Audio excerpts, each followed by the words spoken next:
Suatu kali saya mendapatkan kunjungan salah seorang distributor yang memberikan saya barang untuk saya jual di toko saya pada masa yang lalu saat saya masih full berbisnis. Saat itu kami terlibat pembicaraan dan bos ini selalu bercanda. Saya pun melayani bos ini bercanda. Entah kenapa candaan itu beralih kepada agama. Sehingga dia berkata bahwa 7 turunan dia tidak ada yang percaya kepada Yesus. Mungkin karena dia melihat saya aktif di gereja. Lalu dengan bercanda pun saya menjawab dia. Saya katakan seperti ini, bagi kami Yesus adalah Tuhan. Dan jika dia Tuhan, maka tidak ada yang mustahil bagi dia. Lalu dengan tertawa lebar dia katakan bahwa gak mungkin. Saya gak akan percaya, keluarga saya pun gak percaya. Nah, padahal saat itu kami tidak bercerita tentang agama. Lalu kami saat itu berpisah. 3 bulan kemudian, dia datang ke toko saya dan saat itu sedang banyak sales-sales yang lain. Nah, saat itu, saat dia duduk di depan saya, dia meminta orderan, lalu saya mencatat beberapa orderan, saya sodorkan, lalu dia catat orderan itu. Sementara saat dia sedang mencatat orderan, tiba-tiba dia terjatuh. Lalu saya berdiri, saya kaget, sales yang lain pun kaget, saya langsung angkat dia, saya katakan, bos, apakah kamu stroke? Dia katakan, dia goyang kepala, dia katakan tidak.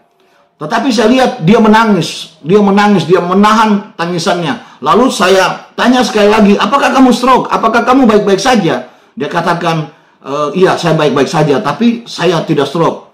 Bawa saya ke gerejamu. Wah, saat itu saya kaget. Saya katakan, bukankah bos tidak percaya dengan Yesus? Kenapa harus saya bawa ke gereja? Lalu dengan nada tinggi dia katakan, bawa saya ke gereja. Singkat cerita, saya panggil karyawan saya, lalu saya suruh karyawan saya ambil alih toko dan saya bersama dia ke gereja. Di tengah perjalanan, disitulah dia bercerita bahwa sedang mengorder, dia melihat cahaya dan di situ dia melihat salib dan dia tahu bahwa Yesus sedang berurusan dengan dia. Saat itu dia katakan, saya mau percaya, saya mau bayar harga, saya mau terima Yesus sebagai Tuhan dan Juru Selamat saya. Saudara, ini hal yang mustahil. Ini hal yang tidak mungkin. Tetapi terjadi, saudara. Jadi, apapun persoalan saudara saat ini, mungkin saudara saat ini berkata, saya sudah tidak tahu apa yang harus saya lakukan lagi. Semua sudah saya lakukan, tapi saat ini saya benar-benar terjepit. Saudara harus ingat, tidak ada yang mustahil bagi Yesus. Ketika Raja Yosafat dikepung dari segala penjuru, dia sudah tidak tahu harus berbuat apa.